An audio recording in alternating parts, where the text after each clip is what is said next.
Assalamualaikum.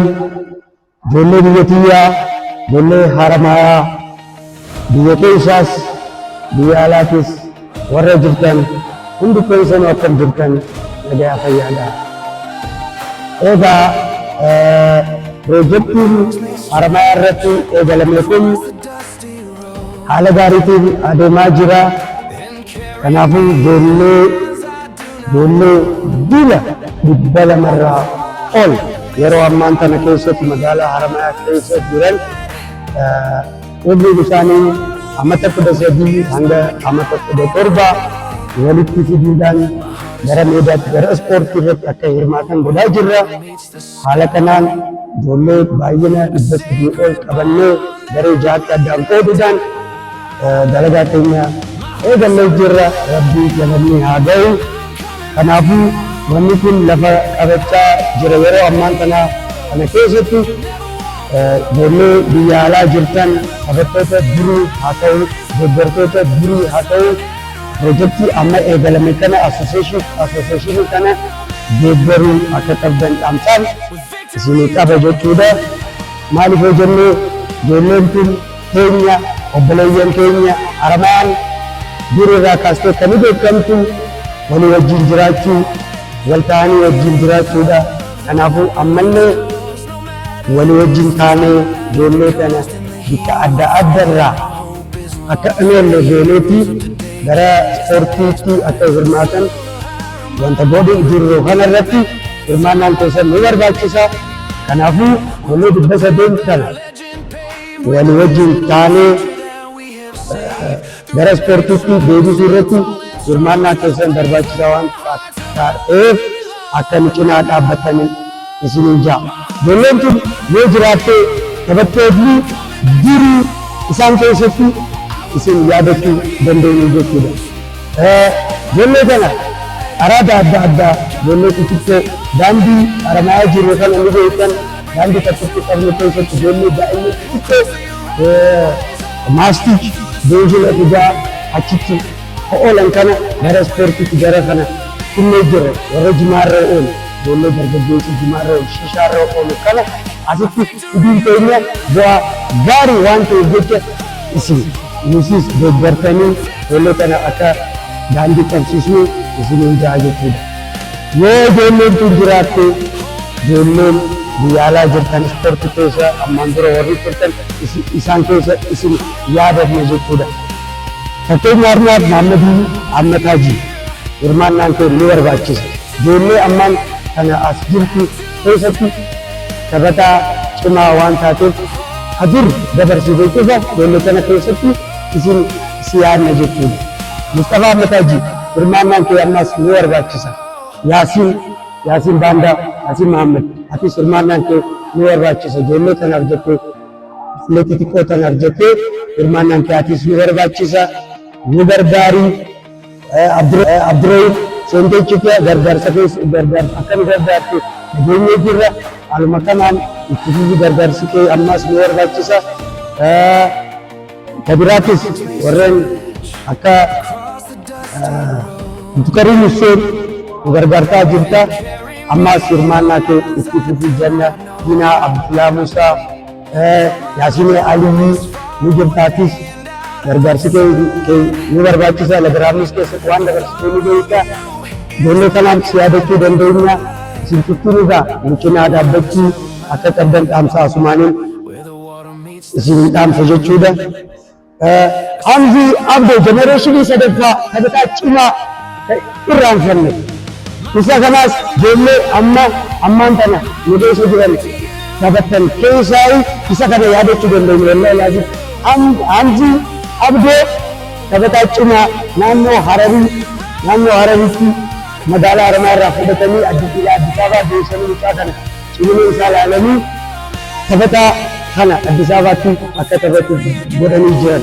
Bifti duushoodhaaf taphatee jira mucaan kun Hamzii Abdoo kan irraanfanne jenereeshinii sadaffaa keessatti fakkeenya ammadee fudhateeti gara kubbaatti Haseen mucaa kana fakkeenyi Iliyaas ibsaa fudhatee ammadeen gara kubbaa akka seenetti mucaan Hamzii fakkeenya ammadee godhatee gara kubbaatti seene haalaan cimaadha mucaa kana jajjabeessinee wanta godhu qabna.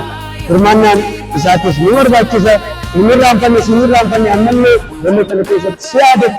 Warri kaanis warra deeggartoota keenya biyya alaa jirtan deeggartoota jirtan ni jirtan. Isinis hirmaannaa keessan waan nu barbaachisuuf ijoollee kanaaf jettanii akka nu gargaartan jedhani. Kaayyoon keenya tokkoo fi takka bakka ijoollee daa'ima amata 13 yeroo ammaan kana waa darkan daandii tokkitti qabnu magaalaa Haramayaa keessatti oolanii shiishaa tambootiitu jimaa qamoo maastik achirra oolan. Egaa kana gara ispoortiitti deebisnee ijoollee kana haala bareedaa kanatti qabnee soso'aa jira. Kun waan gaarii waan ta'eef kanarratti hirmaachuun karaa Rabbiitiinis so'aaba. Waan ta'eef wanta kana gara boodaa hin jeena.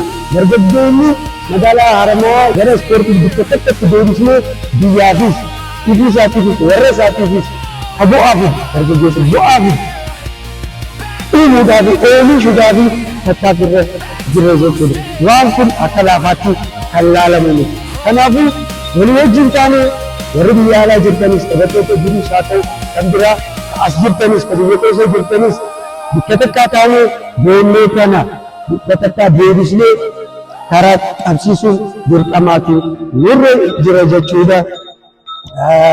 Nasraddiin Jirroo hirmaannaan keenya barbaachisa.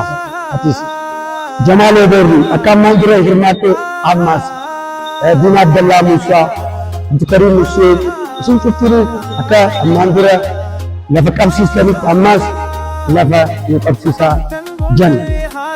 Hedduu galateemaa kan hin jahu Injiinar Eliyaas Ibsaa wanti kun akka fiixaan bahu hedduu jira. Obboleessi keenya jaalatamaan Eliyaas Ibsaa wanti kun akka lafa qabatu kan nu godhiisa. Obboleessa keenya kana cinaa dhaabbattanii warreen kaanis cinaa dhaabbattanii akka nu gargaartan isin jenna. Ammadoo ni beektan taphataa keenya Kadir bilchaataa yoo itti dubbatan illee kan namatti hin dubbanne isa kana wanti kun akka lafa qabatee adeemaa akka jiru kan nu godhu isa tokko Eliyaas Ibsaa wajjin ta'ee isinis gaa akka obboleeyyan isaanitti wal cinaa dhaabbattanii isaan kana gargaartanii illee gargaartanii akka ijoollee kana sadarkaa guddaa akka gahan godhuudhaaf yoo guddaa akka taphattanii jaa akka biraa yaadadhaa.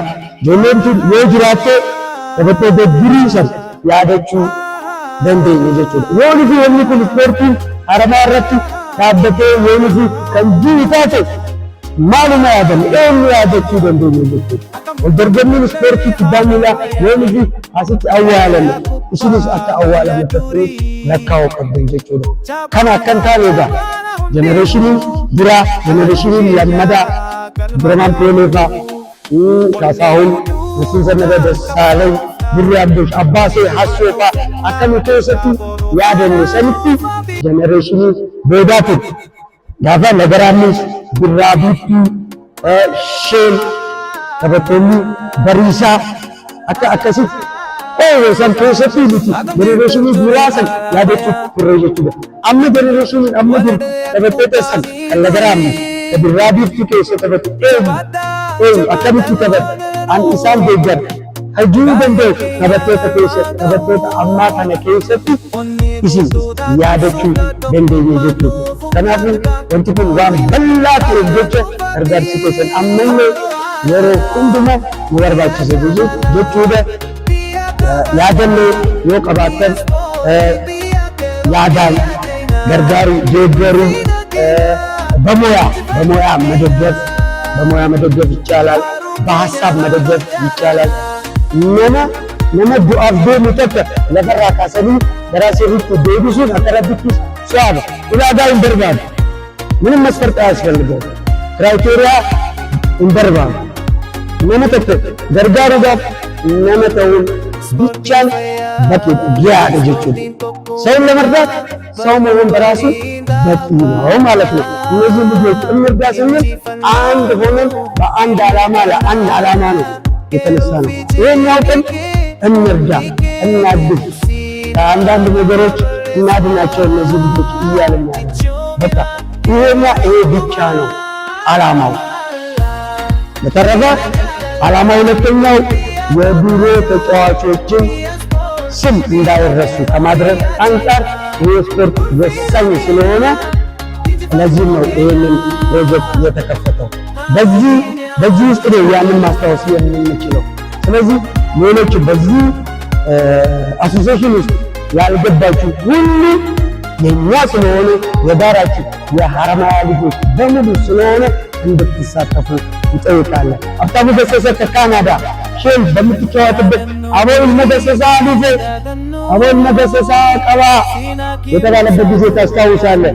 ነብር አመታ አገዱት ምን ጉዳይ ገሰሳ ከነቀባ ሲል ያንን ሁሉ የምናስታውሰው በእነዚህ ልጆች ስለሆነ አንተም በዚህ ነገር ውስጥ እንድትሳተፍ እንጠይቃለን። ሳምሶን አድነው አሜሪካ ለግራም ሚስቶች የነበር ከመፈራዱ ሲንጋ ከሌላ ከሌሎች ከሚያስፈልግ ያሳለፈው ነገር ብዙ ነገር ነው። ስለዚህ በዚህ ፕሮጀክት በዚህ አሶሲዬሽን ውስጥ ብትሳተፍ ለአንተም ለሀገርም ለሁሉም ይጠቅማልና አንተም በዚህ ነገር ውስጥ እንድትሳተፍ እንጠይቃለን።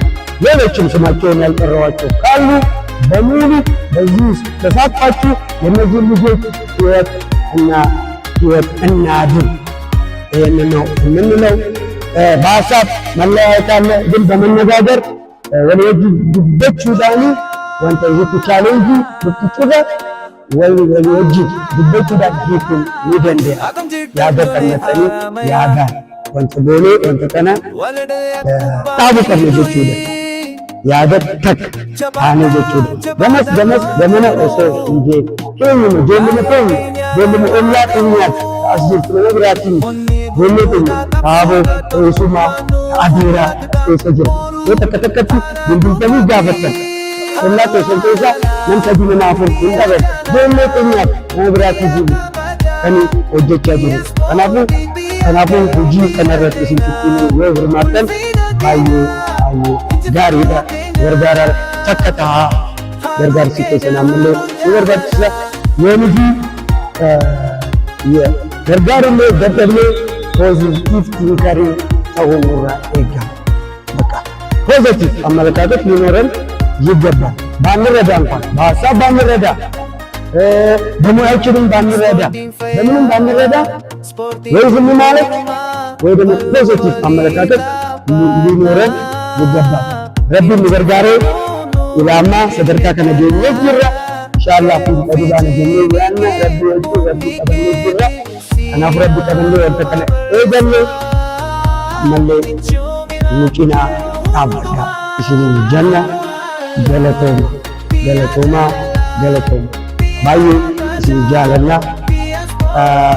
بالبلاد هي تنفتي أنا وجه صور بدل دوا سدل بتكا دوا شن سدل سدي شنتن أفو مسؤول شويتو ممكن أبدي جدبي أرمارا جلتوما